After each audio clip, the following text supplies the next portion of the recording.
So I've got Beau here today. This isn't going to be an incredibly long show, at least, as we set out on this journey. We don't intend on it being. It's Tuesday night.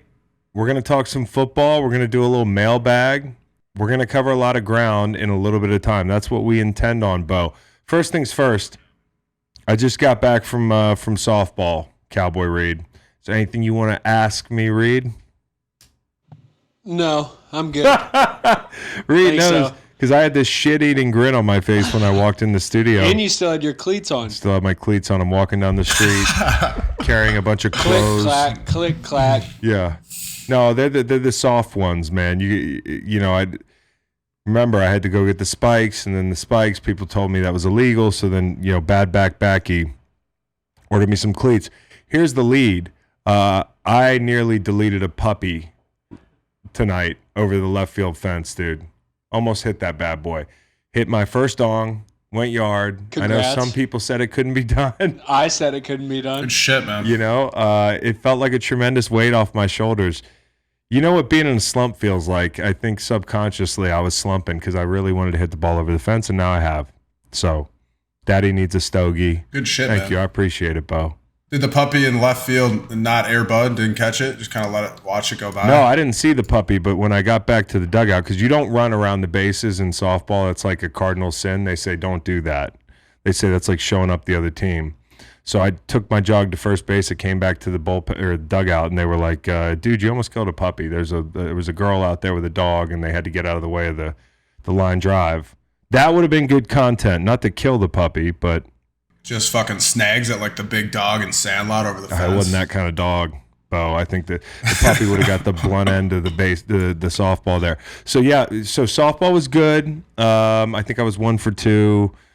We won. When I showed up to the park, Skip was like, "These are our rivals." I was like, "Fuck, I didn't know we had rivals. Maybe we should make the team last week that beat us 24-1 our rivals. We should focus on beating them." But we played this team tonight that's evidently been a 15-year rival, and we got the win. Bad Back Backy actually somersaulted in the outfield. He was running for like 30 feet, falling. You know when somebody's falling for 30 feet, and then eventually they decide like that Shaq. they have to stumble and do a flip, and that's what Bad Back Backy did. So the game was not without incident, but we were big winners, and I proved Reed wrong. Which, what a joy! Fun to do. Fun to do. Congratulations. Thank you. We here at the back corner of Studio J are stoked. Thank you. You did a home run. Yes. We wanted it to happen all season. We wanted it to happen. We just knew that if we threw a little chatter at you, if we chirped you, you motivate yourself even that much more. So. I walked back to the dugout, and all I could say was, "I really want Reed to know." So you said, "Fuck Reed." No, I was that's like, what I heard. It was more. I was proud, and I wanted to tell you, Reed. I wanted to tell you that we did the impossible. So, hey, layup line. I'm gonna do a double layup line. Okay. Number one, went to My Morning Jacket last night. Had a ball. They were great. Love those dudes. Shout out to all of them, but especially the two of them that came to watch football this weekend with us. We had a good time with Patrick Hallahan and Bo Coaster. Drums, keys, two of the best, great people, great human beings, and really all of those guys are great human beings that play music for Jacket, man. And Bo is literally an NBA encyclopedia. Yep. Him and Matt were just nerding out about like Karis LeVert. I'm like, we're watching football, and they're talking about like Karis LeVert. I'm like, God damn, you guys are some league pass sons of bitches, huh? That guy was fucking knowledgeable about it, the NBA. Holy shit. Bo is a brilliant sports fan, dude, and he's a long-suffering Browns fan who's suffering even more now. So shout out to those guys. We got to have Bo on during the NBA season. We talked a little bit about that. So I'll go layup line. I'll go wordless chorus. I mean, that's a little chalky if you're a Jacket fan. You know wordless chorus, they start every show with it. But they finished the show with it last night. They don't start every show with it, but they start a lot of shows with it. They finished with it last night. It was awesome. Stretch that thing out a little bit. If you're not a Jacket fan, go check them out. I also want to throw in some Blind Melon because I met Chris Thorne from Blind Melon last night. It was cool as shit. Nice. I was trying my best not to fanboy. I think we did a pretty good job of not doing it, but got to spend some time with with him. That was really cool. Huge Blind Melon fan. Listen, I'm a Soup guy. I like Soup. Soup is not my, I'm not saying I have a favorite Blind Melon album. You could go with Change. That's kind of chalky. I love the song Time. Sleepy House is great, but I want to shout out one of my favorite Blind Melon songs, The Duke. The Duke is one of my favorite songs, period. It's on Soup. So we've got a My Morning Jacket layup line. We have a Blind Melon layup line, and that was a great night of music. And anybody who doesn't know Jacket, definitely check them out. You were at the concert last night. I was. Were you aware that there were 2 Monday night games on? Is this a code break, attending a concert when it's football season? What's the Eagles? It's the Eagles. That's right. The thing that I had the guilties about, Bo. How do you rule, Judge Bo? I mean, I think you're good, man. Chris, you're a very well-rounded individual, all right? You got a lot of interests. You got softball. You got concerts. Let's not just pigeonhole you into a football analyst, all right? Thankfully, you got your boy. I was fucking locked out on the couch watching both these fucking games all night, so I have plenty of great analysis for this. I bet you do, Bo, and I'm glad, because last night I felt like kind of a poser. The Eagles are playing. They got all their fancy new toys at home. It's prime time. The game looks electric out there. We'll talk about the game in a minute. You know what? Fuck it. We'll do it live. Should we just talk about the game? Let's do it. I think. Yeah, let's talk about the Eagles game. are for real, man. The Eagles are for real. Dude, it actually sounded so fucking loud at the link, and one of my buddies was there, and I was texting him throughout the game because it's dude, how fucking loud is it? He's a Vikings fan. I'm from Minnesota, Who hurt him? So he's wearing a Vikings jersey. Yeah, exactly. But it reminded me a little bit of the, how loud it was for the fucking NFC Championship where we played the Vikings at the link. Oh yeah, it had that vibe. It had that vibe on the TV screen. I went back home, half drunk at 1 a.m., 1:30 actually in the morning, and started throwing the condensed game on, and the energy in that stadium was terrific. I thought the roof was going to come off the place when Dallas Goedert was blocking Harrison Smith along the sideline. That was a great play by him on the Jalen Hurts touchdown. I mean, Jalen Hurts, physical guy, but he gets really physical down by the goal line. Dallas Goedert, who's a super underrated guy and should be a household name, that was an incredible play because I don't think at first he knew whether it was run or pass, and he's looking for a hold as he tries to release out of the backfield, then realizes as he gets out in front of Harrison Smith that he's got to wheel around and make that block, and he takes him for a ride. So the whole offense, man, looked really good. The RPOs put people in a real bad spot, and they had all that success even with multiple Dickerson penalties where he was up the field early in that game, as well as number 56 was down. Isaac Seumalo, who's the new 56. He looks fucking sick in it. Isaac Seumalo was down the field. When you run those RPOs, it's tough, but the offensive line looked really good. I mean, Lane Johnson running a Hunter by, who's as good a dynamic edge rusher as we have in the league, and Jalen Hurts stepping up with his eyes downfield the whole night. Clean-ish pocket. I also want to shout our guy out, Kelsey, who looked great.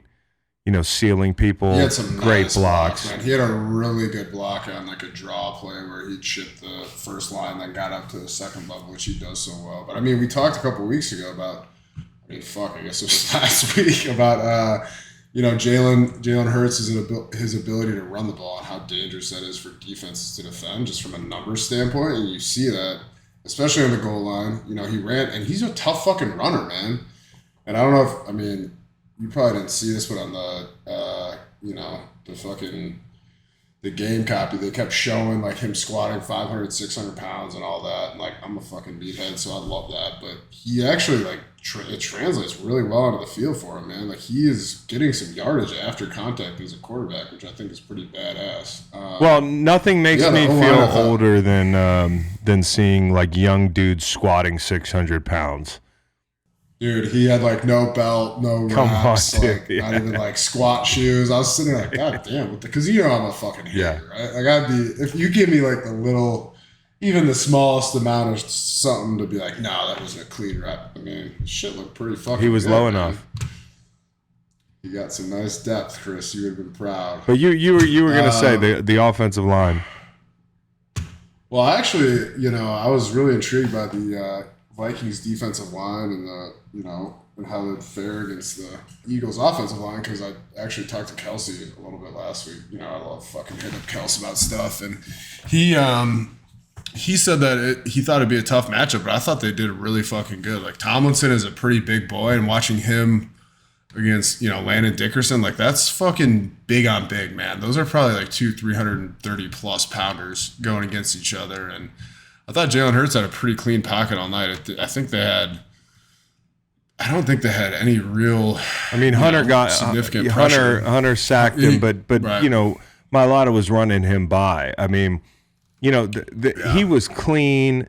There were guys open, but he was delivering the ball, man. He was, and you can't fault the guy for his first 12 throws being, and this is credit to the coordinator as well, and Sirianni being able to get guys open and scheme them up, but also. The Vikings had a shitty game plan. I mean, they just sat back there. I don't know what they were doing in shell coverage and let the Eagles hit open dudes. I actually thought Jalen Hurts' best throw of the night early was his first incompletion. I mean, they were all great throws, but he's right on the money. You can't take open throws for granted in the NFL. So I'm not saying like, listen, guys are open. So listen, he was delivering the football wherever he had to. But the first incompletion to Dallas Goedert in traffic. Dallas comes down with that ball. I mean, it's a highlight reel type throw. Not to mention the one that Dan Orlovsky pointed out on his Twitter today, where he's wheeling right, flips his hips around, and just delivers a strike 30, 40 yards down the field or whatever it was. You had the deep ball to Quez Watkins. We love Quez Watkins. But I think people are finally seeing enough of Jalen Hurts to say, and, Eagles fans who have decided, hey, he was the guy last year, maybe you were ahead of some people. But if he can play like that, you're not even going to be thinking about another guy next April. And I think the key is for him is stringing these together, right? The first 2 weeks of the season, we do this for a living. We talk about it every year. We pour everything into these analyses the first couple of weeks. We're up crunching tape, but, we don't know. We really don't know. There's some things we know, but there's some things we don't. For him to solidify his reputation as this guy, he just has to do it over and over again. And I don't mean he has to be that good every night, but last year there were some highs and then some lows. So I think he would tell you that. And the leadership is off the charts with this cat. I mean, the buy-in from this team is incredible. They have great vibes. Great vibes. The vibes at the link were great, too. Yeah. I mean, we talked about the crowd earlier, but I think – going back on your point a little bit, Chris, is he looked pretty poised back there, man. And, we talk about him running tough and delivering the ball, but the first half he had, 2 incompletions, and he was dealing the ball to everybody, which was awesome. And then, when you see a team, right before the half, march on the field with, not a lot of time on the clock, that's just a poised team that kind of is disciplined and, know what the fuck they're doing, which is something you really want to see from a young quarterback. But yeah, I mean, lots of fucking really good stuff from Hurts, and everybody's been gassing him up, and rightfully so, man. That shit was really fun to watch. The star of the game was Darius Slay. I mean, you talk about Jalen was the star, right? Jalen's going to get a lot of credit, and he absolutely should. Going in this game, there were a bunch of people like, what's success for the Eagles? If they hold Justin Jefferson to X, it'll be. I'm like, if you keep Justin Jefferson under 150 yards, that's a good day at the office, right?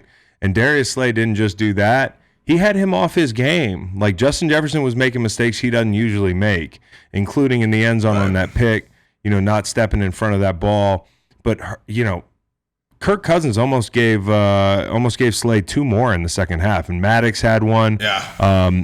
They were on fire the back end since the first drive. I mean, Slay on the first third down, he gets a little tug on Jefferson's arm, but who's keeping track? And then Bradbury on Irv Smith on a crosser, the next third down. So both corners are on fire, and they were playing top down. White was playing fast. The guys on the back end were playing fast. It's just, and up front, dude, they have depth. They have depth. They don't have to have a bunch of 10-sack guys. When we won the Super Bowl, we did not have a double-digit sack guy. Okay?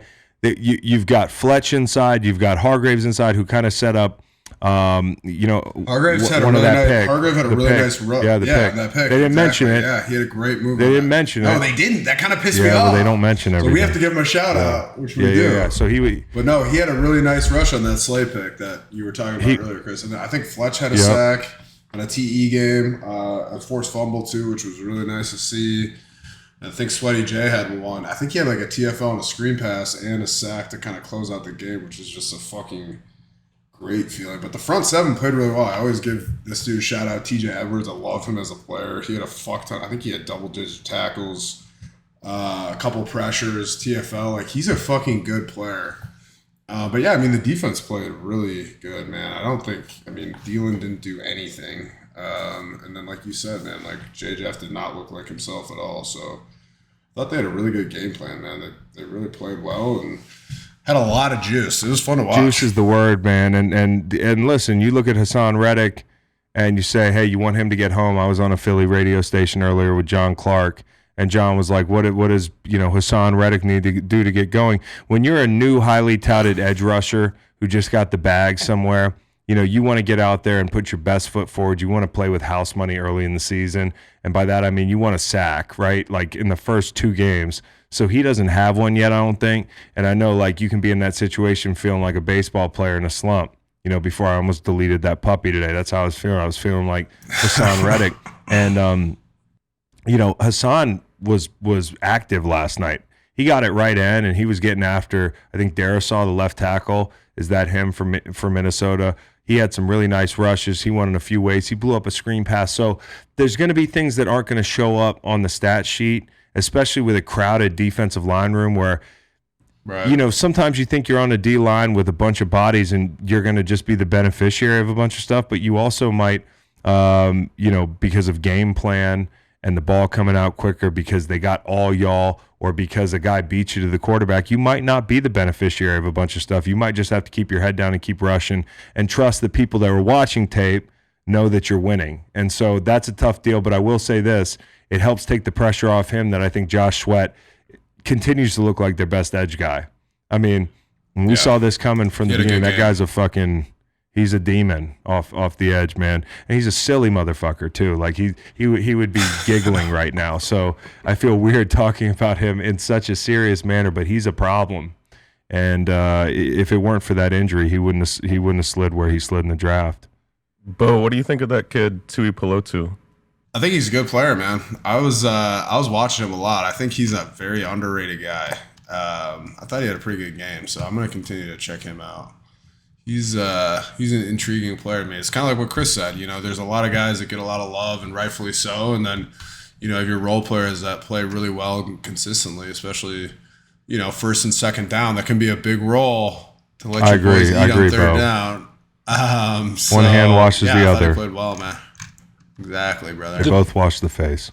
The biggest question I think everybody was wanted to know, especially the ones that watch the broadcast, did Dan Orlovsky truly fart? Their quarterback is the most indefensible quarterback in the NFL. Now, the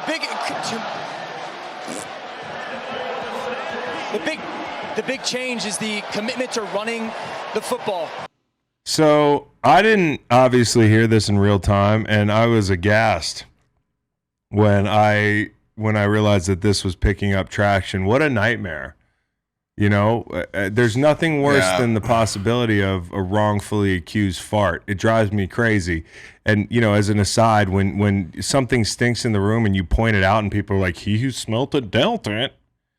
Like, what the fuck does that mean? I have my smell. Somebody shit their pants. So I hate being wrongfully accused of farting. And as the big guy, whether it's on an airplane or in an elevator, people always look at you. 100%, Chris. I actually have a policy where I don't fart around people, man, at all. I try not to. Because of that exact thing. I'm always blamed. So I'm going to give Orlovsky the benefit of the doubt. I listened to that little clip more than I care to admit. And here's the thing. It sounded like he was kind of doing his little, he was talking about his little bits and stuff. And he kind of got, tongue-tied. and I thought he maybe made a little Oh, noise like with his mouth? to make fun of He got himself? tongue-tied? To make fun of himself? Yeah. Yeah, possibly. But I thought you that- would think that I mean, he would address it today, Bo. If that wouldn't he come right out and address it? I don't know. I mean, he leaned into it a little bit, which is kind of like, you know. Yeah. Well, here's the thing. Here's the biggest thing for me. The guy's 6'7", right? He's fucking freakishly tall. And judging by the sound of that fart, it sounds so loud. You really think his microphone, which is like 5 feet above his belt, like you think that he's got a long ass torso. You think that fart sounded so like clean and That's a good. It did sound. It sounded like it was That's right what on the leads me mic, to dude. the mouth noise. It was almost like somebody that you got a little tongue tied. Yeah, like somebody in a TV truck. Maybe he just didn't want to, protest too much because that would probably. Sometimes to get accused of something like that and you go over a little bit. It's a too nightmare. Much, it just doesn't really help your case. It's a nightmare. What do? You fight for yourself. People say you're farting.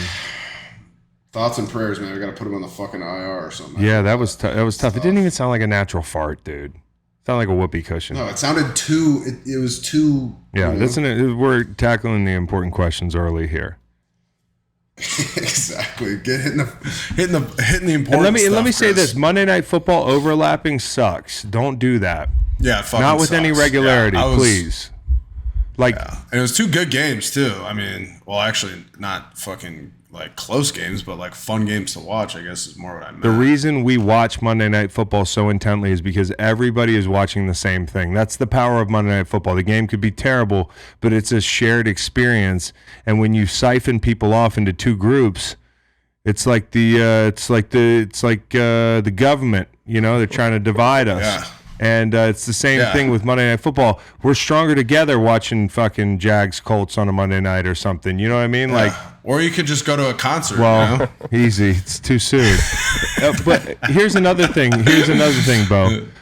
Every football game that you watch in the NFL, and really like all year, if you're watching football, chances are it's competing with a bunch of other football games, except for on Monday and Thursday night.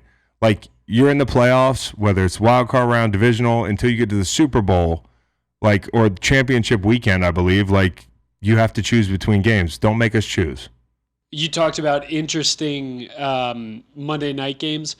Maybe they shouldn't invite Kirk Cousins back anymore because he's 2-10 all time on Monday night games. He is talk about mediocre quarterbacks as well. He's 60-60-2 career record. He got the bag, man, because he got that sometimes bag, he can spin that thing and it can look so fucking pretty. He'll be out there looking like Joe Montana, bro, sometimes. And boy, he has had some play action and some juice out of the backfield in Minneapolis. It's made him look better than he is sometimes, but I don't know, man. And I just want to say this. I don't hate that button-down shirt. Zag, dude. Green light. Not red light. I want to green light that button-down shirt. There's a lot of bros in Charlottesville that were at the My Morning Jacket concert dressed just like him. Like a youth pastor? That's not necessarily a youth pastor. That could also be a guy that, likes to paddle the river on the weekends. And, he's got some kids and lives in Charlottesville and wears flip-flops everywhere. Jeans with flip-flops is a code break. Kingston walked in here the other day, had this new fucking haircut. He looked really sick, like to the point where I was like, damn, dude, you look fucking tight with that haircut. But then I looked down and he had jeans with flip-flops, and I think he got complacent because he was feeling good about the haircut.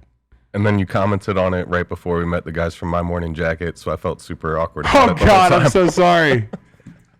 But you also said, what a fucking bully. Yeah, that's they love to paint me as that around here. But like, it just makes everything easier. If your boss is a bully, then I do. I fuck up. The first thing you said was nice haircut. I led with a compliment. You're good. But then it was actually helpful advice. Now I know. The guys from no, it wasn't, because you go. I actually thought about that before I left the house. So you actually thought about the decision. It's not like I blindsided you. You were like, do I put these sandals on? I could put some socks on. I had no clean socks. That was the issue.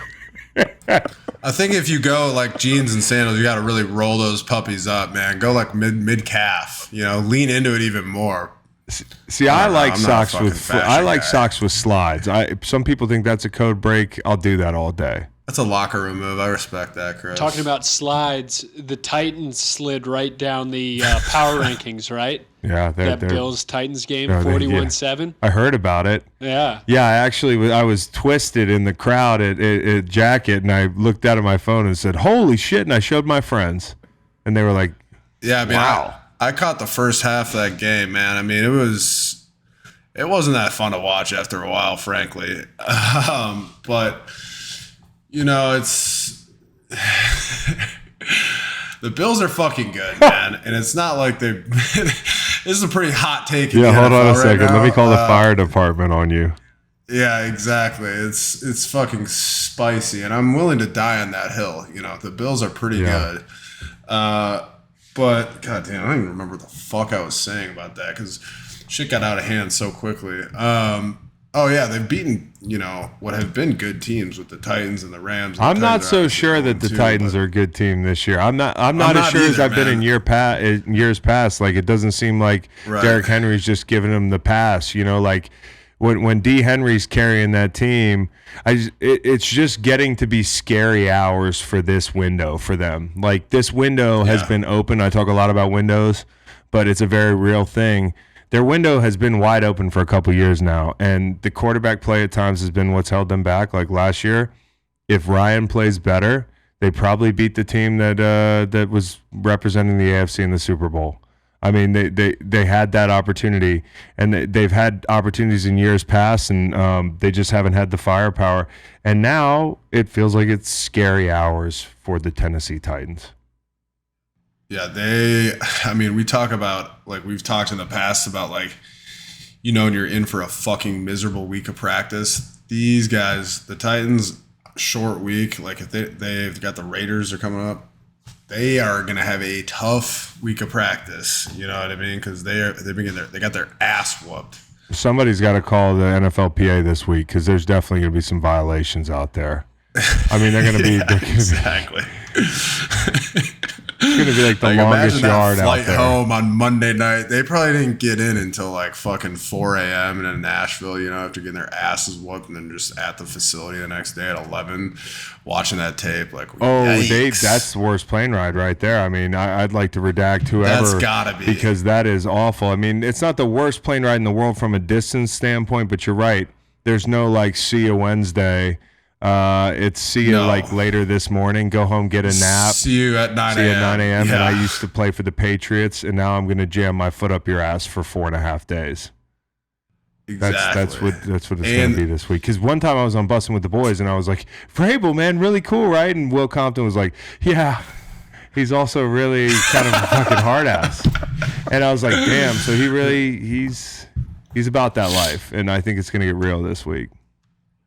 Yeah, a lot of guys walking around some tight assholes in that facility. I bet. That's an award we should give out. Really, like the sphincter, the superlative, like the sphincter gauge. Yeah, because I think like if you look at the teams this week, who's got? I think Carolina is Carolina's ready to explode. If yet another, it's the way they're losing. These are not exciting football games. And Matt Rule, his seat was at least like a heated toilet seat to start the year. And now it's heating up a little bit more. And Baker Mayfield just moved in. He's got a Bojangles right down the hallway. He thought he had the setup, but it's feeling even worse than the Browns stadium where he lived last. I mean, it's just not working, man. So I feel like that's assholes are tight in Carolina. I think assholes are tight, as you pointed out, in Tennessee. Who else is 0-2? Well, the Raiders are 0-1.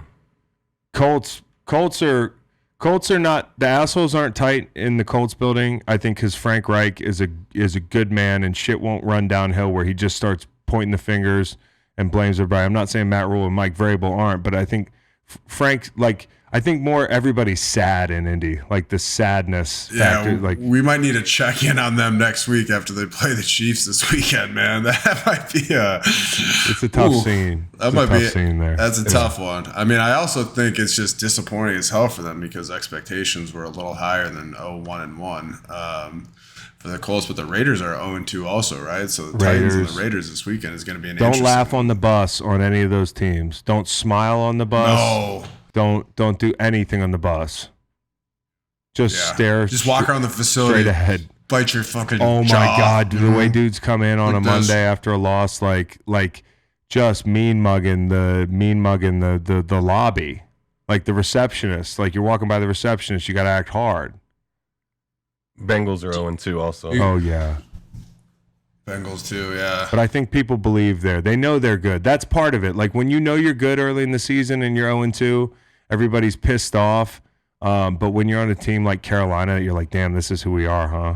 Tried to talk ourselves into it. I mean, the Bengals took a tough loss to a backup quarterback with the Cowboys, and they gave up 7 sacks. We could talk about that a little bit if you want. You say you give me some shit for not listening to the pod, but I actually did listen to Kyle's breakdown of some of the offensive line issues that the Bengals have had. And I thought he made some pretty poignant comments there, Chris. I think Kyle's a shockingly well-spoken poignant, young man. I think you might want to look into that word today. Poignant. It evokes sadness. It's not unless he's sad about the Bengals. I've misused it before, Bo. I'm 37. I'm a few years ahead of you. Are you sure? Let me get a vibe check on the word poignant. Poignant, invoking a keen sense of sadness or regret.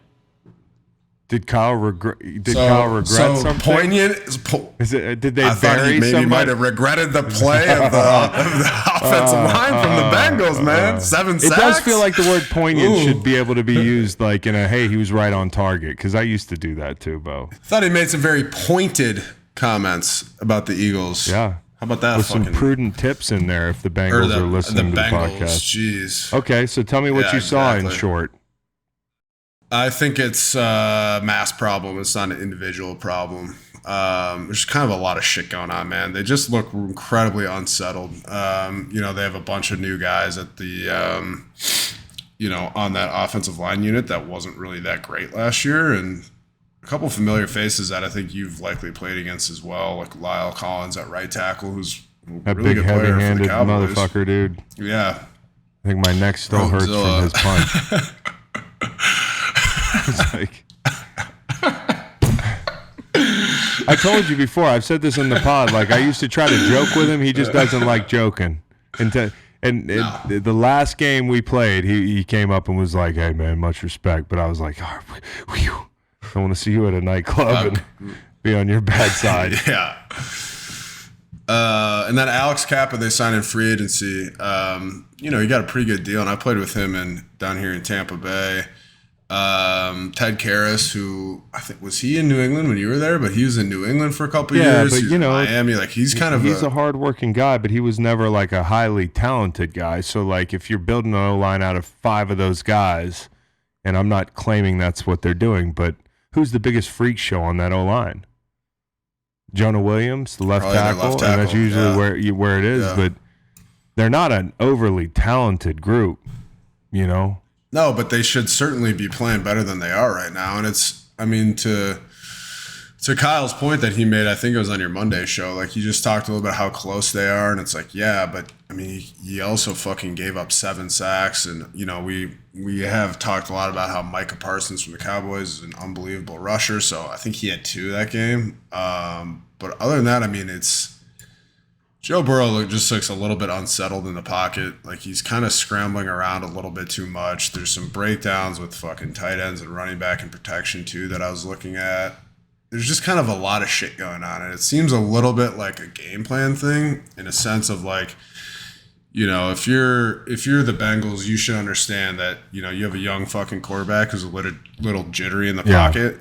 Just tee up some short shit for him. Like he doesn't need to hit a home run every play, which is kind of hard when you have somebody at the mentality of Joe B, but let's just get in a fucking rhythm. And then I was also looking at this interesting infographic of like how shitty Joe Burrow has been in like the first 2 drives of the game. And it's like, is that a first 15 thing? Because those are all scripted. They are scripted. You know what I mean? And, you so have to look at the coach. I mean, listen, it's tough because I played with Sam Bradford, who obviously, people don't think of like Joe Burrow, and I'm not comparing the two, but Sam had a great rookie year, man, and people were like, he is future him. Like some people were talking like he was Himothy, and I believe there was a lot of Himothy in him, but there was so much.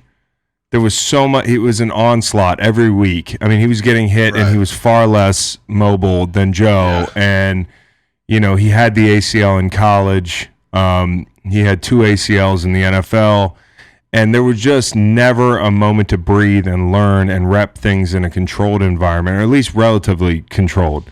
And I worry about Joe. Like, you can overcome it for a year, but year after year, what's the compounding cost of muscle memory in like constant fight or flight mode?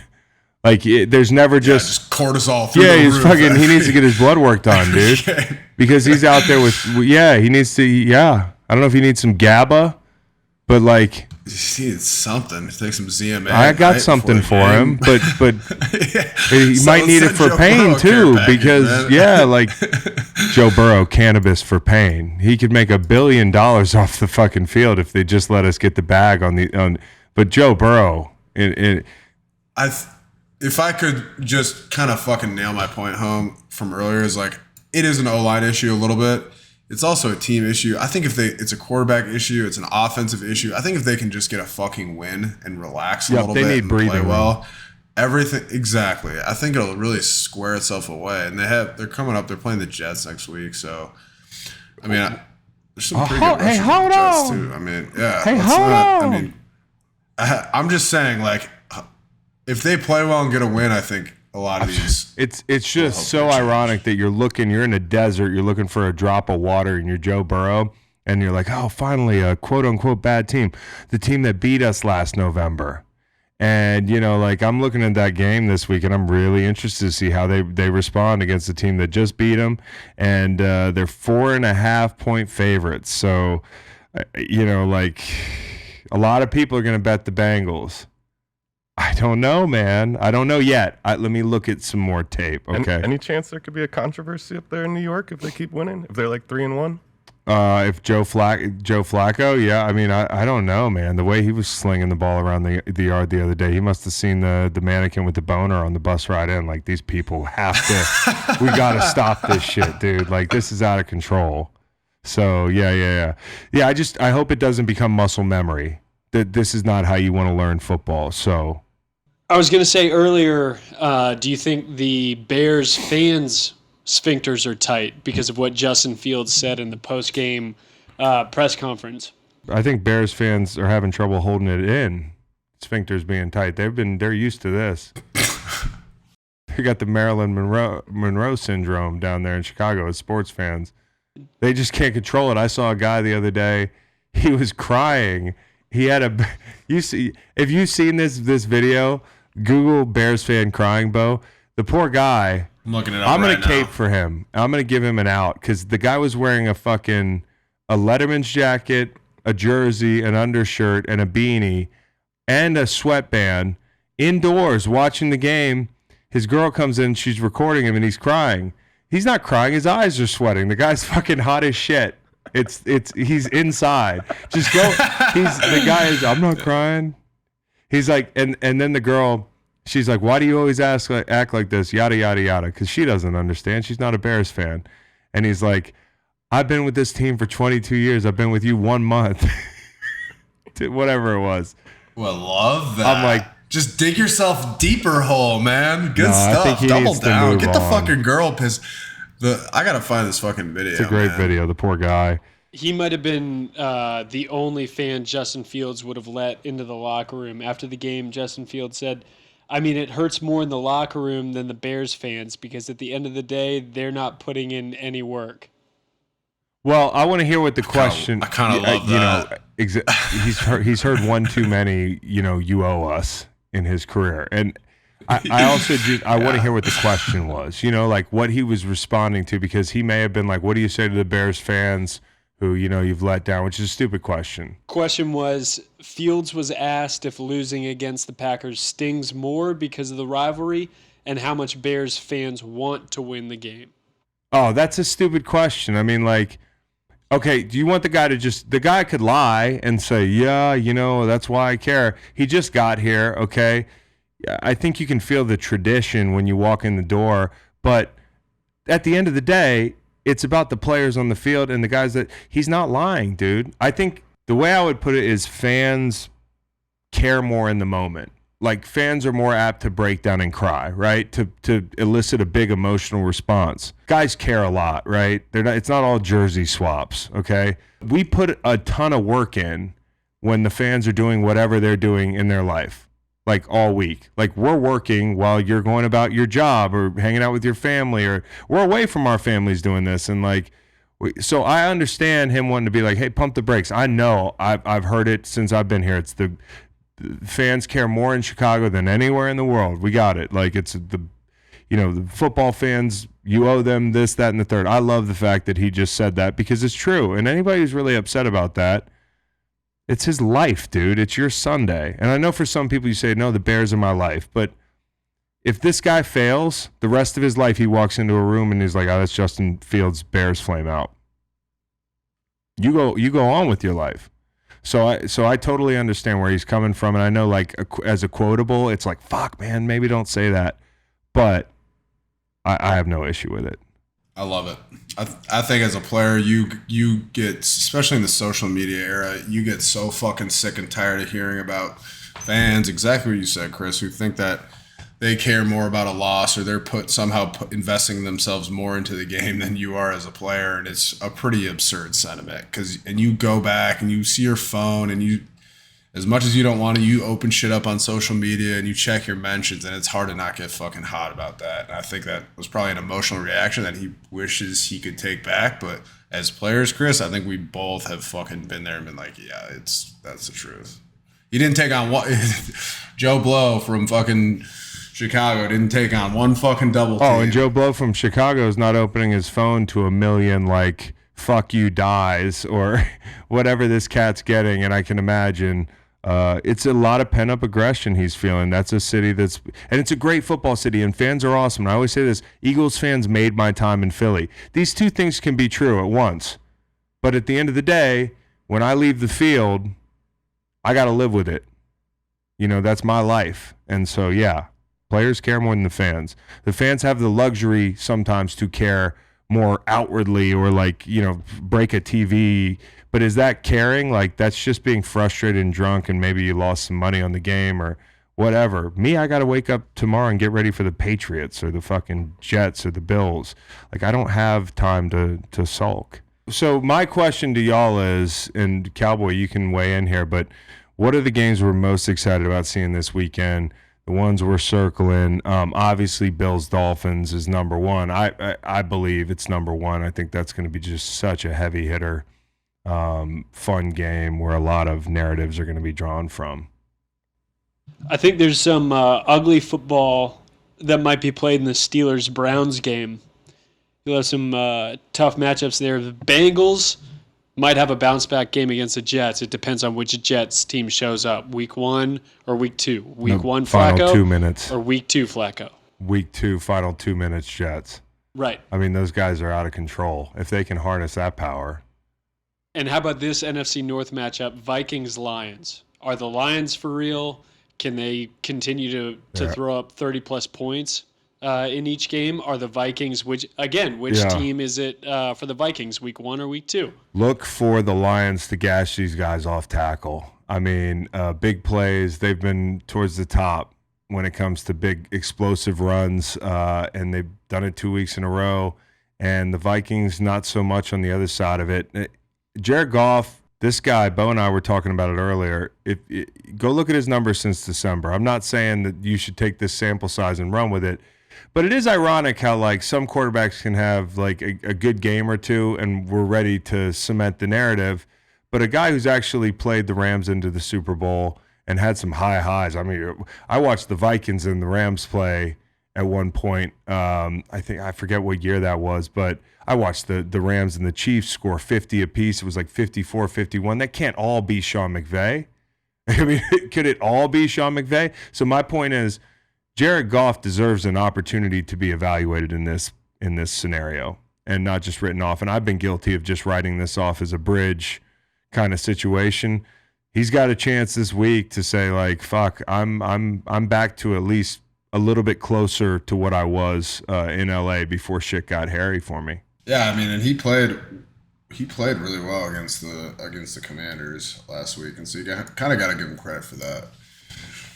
I've been a little critical of him in the past. We got Packers, Bucks. That's going to be fun. I'm really into. That's one I'm really excited Jags for. Chargers is going to be sneaky the most fun game of the week. I mean, I could be wrong. It could get ugly, but and you know how this is. Like, we don't care that Justin Herbert's ribs are a little jacked up. You know, it's not like it's the only place we can hit somebody. You know, as defensive linemen these days, it doesn't feel dirty to say I'm gonna drill this cat.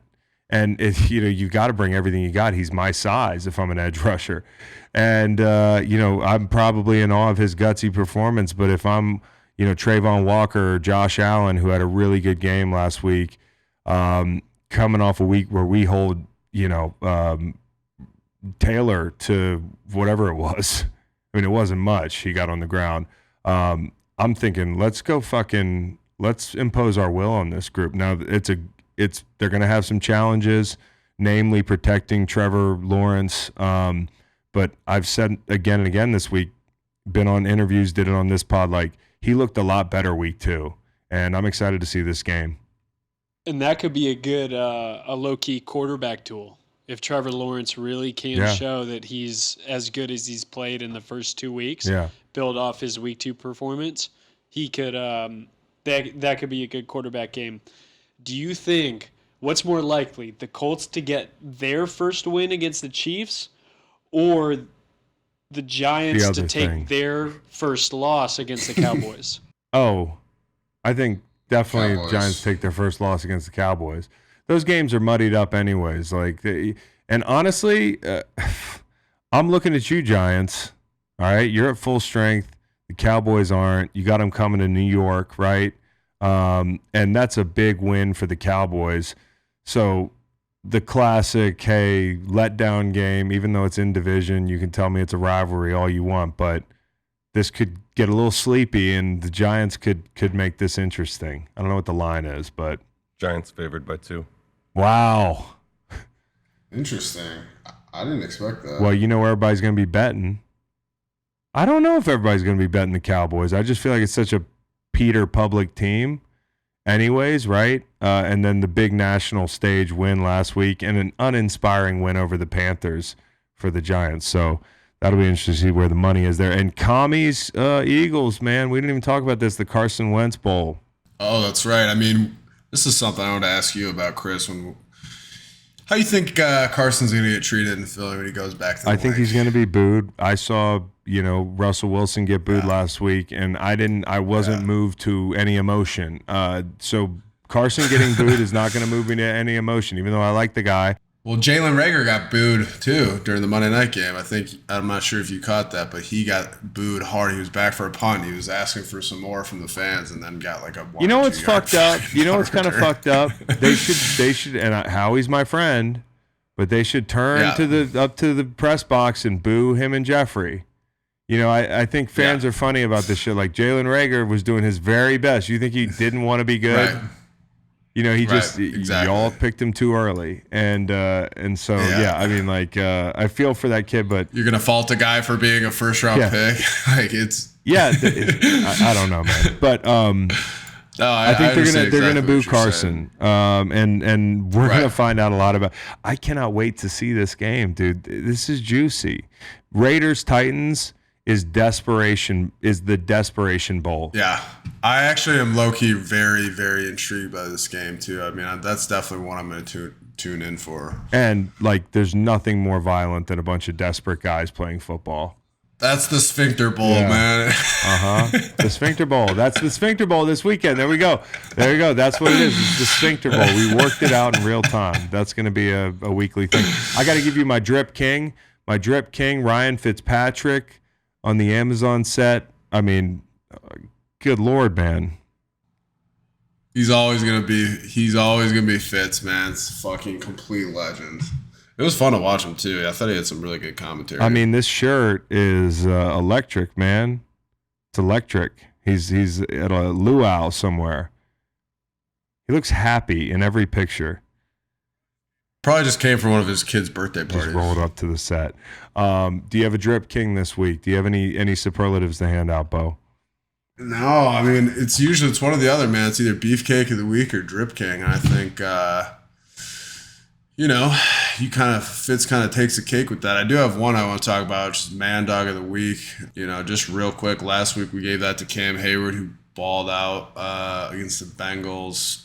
Week 1. This week I want to talk about Kenny Clark, who I think is a really fucking good interior defensive lineman.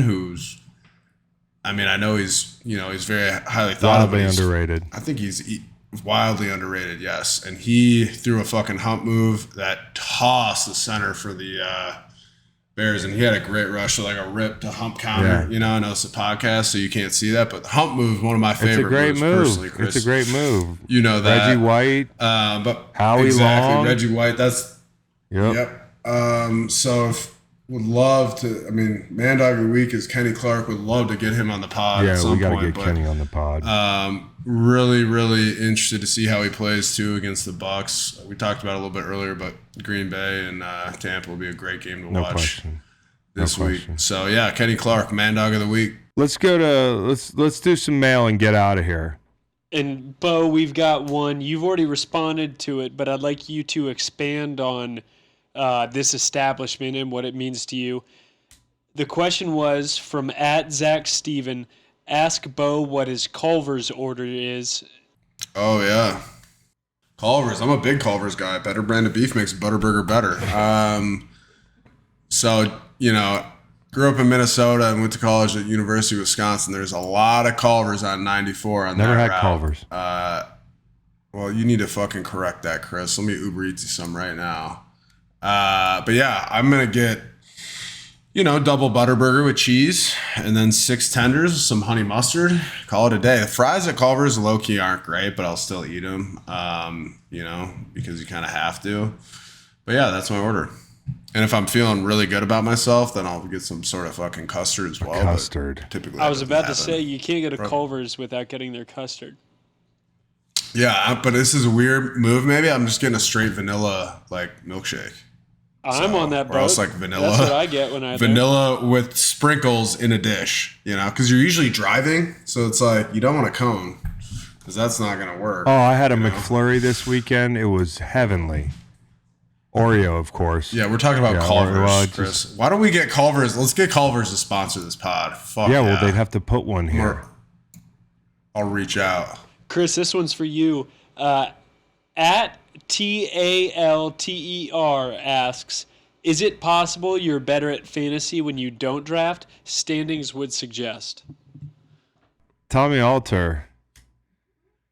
So I must be up in the league, and of course, the background is this is the league that they tried to shadow ban me from because in favor of Caruso, his NBA friends. I love Alex Caruso's game and everything, but it really is a twisting of the knife to find out that the draft was moved to appease the NBA guy because he had a flight to Paris.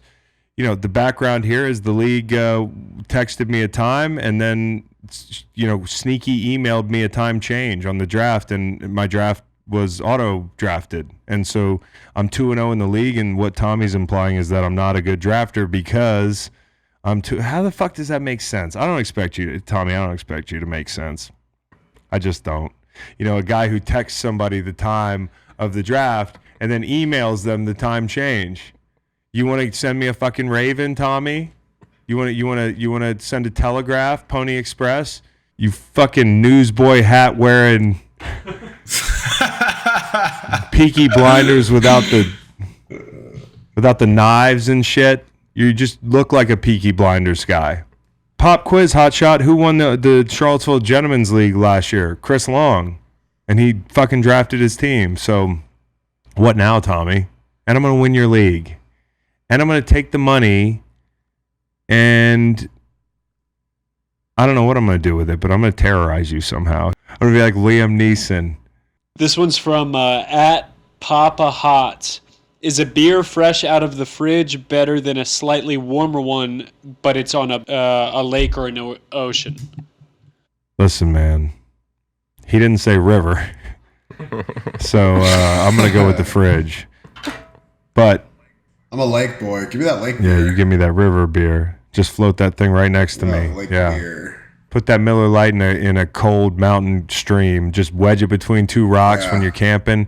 Just sit it there. It's nature's cooler. Then you go back down to the river, snag one. You don't even need to pack an igloo. Oh, you're at the beach and it's hot as hell and you're sweating and you're just 15 to 45 Miller Lites deep. There's a bunch of fucking airplanes flying overhead with messages tied to the back and people covered in white sunscreen and footballs hitting your beach towel. You're with 6 to 10 friends because you drink responsibly. For sure, dude. Yeah. Absolutely. Drink your spot, yeah. And I have one here. Can I know you got a couple more. I want to hit this one real quick, Reed, because I don't want to lose it here. This is from Zambo on Twitter. Had leftover meats, capicola, salami, prosciutto from a Sunday charcuterie. Can somebody say that word for me? Charcuterie. Why don't they call it a meat board, dude? I petitioned to change the name. Adult Lunchable is all you need to call it. Not as good as a Lunchable, dude. I might go to 7-Eleven tonight. So, one, because I've had dinner and I'm an athlete, I'm recovering. A Sunday charcuterie board that I took to the office for lunch. I ate them with my hands at the desk. Is that a code break? Fuck no. Live your life, Capicola in an office? Gabagool? The whole office smells like cold cuts because of you, first off. And then secondly, like you can't go to your car to eat that. You're going to sit here and tell me that you've never stood in your fridge and eaten fucking cold cuts like Tony Soprano at like 1 a.m. For sure, dude. I kind of I've been weaning off the cold cuts. But, your fridge is not your office, dude. There's other people there trying to... Not with that attitude. Okay. No, it's a code break to me, eating fucking lunch meats all loud and... Nah, you do you, baby. With your hands. That's a lot better than fucking heating up some salmon or shit like that in the office microwave. Nobody said to eat a fish. So you're saying if you put bread on the other side of that and then ate it, it would not be a code break? But right, because your hands aren't getting all... Who cares about your hands? Well, what if you have to shake if Carl from fucking HR walks in? Carl, good to see you.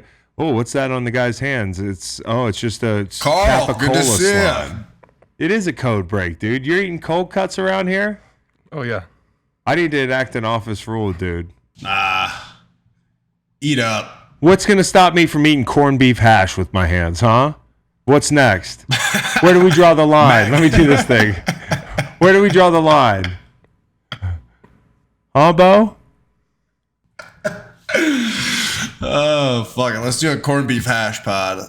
I would eat a pound of that stuff at my desk. What? Craig eats fucking capicola with his hands. I can't eat some corned beef hash. I can't eat raw.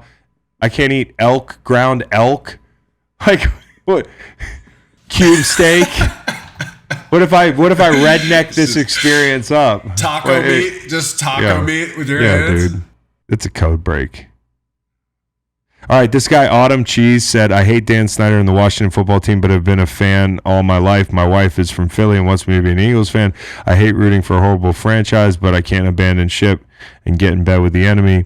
I got you, dude. Root for the fucking Eagles, bro. Happy wife, happy life. Next. Also, we were English before we were Americans, so like things change, and it might go the same for you. Also, there's other teams in the NFL. There's like a Baltimore team you could pick. And if you're religious, there's a God's team. That's very good, Reed. Dallas Cowboys. That's right, the most prayerful NFL team. Go ahead, Reed. Take us home with a couple more of these. Well, we've got to get over to Bo very kindly tweeted out to help out the show tonight. He asked, taping the Greenlight Pod and wondering what some of the biggest tailgating code breaks are, because, Bo, you never have been to a tailgate, correct? I have not been to a tailgate since I was recruited in college in like fucking 2009. But you want to know the code breaks because you're going to a tailgate here coming up, right? I am. I even managed to plug our tailgate that's coming up October 2nd. You're a team player, bro. Chris I love Long you. Foundation. Big locker room guy over here. But yeah, I figured my old tailgating experience didn't really count as much since I was in high school and didn't drink alcohol at that time because I was underage, and you don't do that when you're in high school. Before both of you guys run through these mentions, why don't you think of what are your off the dome? What are some code breaks you think would fit in this category? If I had to guess, again, no standing there catching up with people eating capicola, like with your hands. Okay. Obviously, there's a bunch of food out. There's meat boards. There's grapes and shit. There's bowls of chips. Just hand sanitize. It's hard to watch you just dunk your fucking. Still hung up on the pandemic. On the meats. No, on the meats. No. Not the meats. I just don't be the guy that's like touching your face and then sticking your hands in the grapes. You know what I mean? You don't double dip the chip. Like a 3-minute limit on talking about your kids. And I would break this too, but we're here at a football game. We're trying to escape. Like we all our kid. This is not the in-person version of the Christmas card with all the updates. And that goes for me too. And people love talking about their kids. I love talking about my kids. Other people love talking about their kids. But 3 minutes in, it's almost like you should have a signal and be like, all right, we're there. Let's get back to football or whatever the fuck we were talking about before. The orchestra starts playing. Yeah, so they play you off. I'm like, exactly. Soccer game was incredible. I mean, it's hard to even tell, and then the music starts playing. But it's like the marching band, I'm guilty, but I'll catch myself and I'll be like, why are we doing this here? I mean, off the cuff, just not showing up empty-handed. Bring a cooler, bring something. Go stop at the gas station and get a bag of chips. Like if you're going to someone's tailgate. Here's the other thing too. Like I feel like in my experience, if you're driving, you got to get your ass there early and get set up. Like you don't want to be like, let's say I'm meeting you, Chris, at my tailgate spot. I better be there before. I've never set up a tailgate, dude. Well, October 2nd. That's going to change. I mean, we have a tailgate and everything for the Chris Long Foundation. But I've never physically. So I guess when you ask me, what do you think the code breaks are? They're just more like social things. They're just, I don't know. How what about getting so fucked up that you miss the game? I think that's fine, dude. Is that a common occurrence? Oh, that's cool. Just don't be That's sloppy. not a code break? I think it's fine. I think it's fine. The team's going to be fine. Team's going to be fine. You don't need to be there. It's not going to change anything. Don't tell that to the Bears fans. Mike's tweets 13 laid it out pretty good for you guys. He said, these are code breaks, showing up empty-handed, being sloppy and obnoxious drunk, dominating the aux or the Bluetooth, and eating the last wing. Another one, at Brandon Krantz, showing up late and expecting everyone to move their stuff so you can park in a spot. Yep. That's a big one. Oh, okay, got it. So if you're in a spot next to an empty What's spot, late though? Within, I'd say 30 to 45 minutes before kick. If you have a tailgate spot, a parking spot, you need to be there an hour. Wow. Or within 45 minutes of kick. Kingston's giving me a 2. You're a real tailgater. You get there at least 2 hours early. Well, this is I'm really glad I don't do this stuff because I would be breaking codes, And it depends on which lot you're in. If you're in one next to the stadium, it's 2 or 3 hours. I'm not interested in driving to a tailgate. I'm interested in being dropped off at a tailgate. That sounds cool. But not having to. Yeah, I don't want that the responsibility. social anxiety, and I've been in the car when somebody was parking at a tailgate, and I guess they were breaking a code, and I didn't know it at the time, but it makes me really nervous, Fuck, what a noob that person was. Wasn't me. Another code break, tossing the Megan. football. Careful when you're throwing the football. You don't want to hit cars. Yeah, You don't want to hit little kids. If you're the little kids tossing the football, you don't want to hit grown-ups with drinks. Somebody said taking a piss in between cars and accidentally pissing all over the car because you're bombed. What about the taking a piss in between the cars? Could we just stop there? No, that's no. Is it code normal break. to pee between the car? I'm imagining a parking lot, not like I'm imagining the UVA parking lot outside. You piss in the parking lot a lot, Reed? You want to go to jail today? Dude, allegedly, sometimes. Sometimes When you gotta go, you gotta go. And I if just- some hits a car, it's all right. It'll get washed off. It'll rain. they don't have the little cups like on the sideline. Dude, if you we're know? in a Little field, funnel if we're like cups. if we're in a field, like, and there's gravel and there's grass, like, I feel fine about pissing there. But I just feel like if I'm the guy pissing between two cars, I'm gonna be the guy that gets yelled at. That's just the reality of the situation. It's always me. It always gets taken out on me. I'm pissing. I'm the 14th guy. Some woman's gonna walk around the corner and be like, "This is not okay," and it's gonna be me, and I'm feel small. Gas No, grills. but- Oh, no IPAs. Somebody said. Well, I mean, oh, fuck. Really? That's a weird that. thing to be the beer police. Don't be Drink the what beer. you Don't want, be the beer man. police. Yeah. Okay, I'm a Miller Lite guy, but like, don't be the beer police. Listen to the full podcast on Spotify, Apple Podcasts, and other podcast streaming platforms. Wherever you want to get the podcast, you can get the podcast. Pretty simple. New episodes every Monday, Wednesday, and Friday. Don't forget to like and subscribe for more content. Podcasts get pretty wild. This is real tame.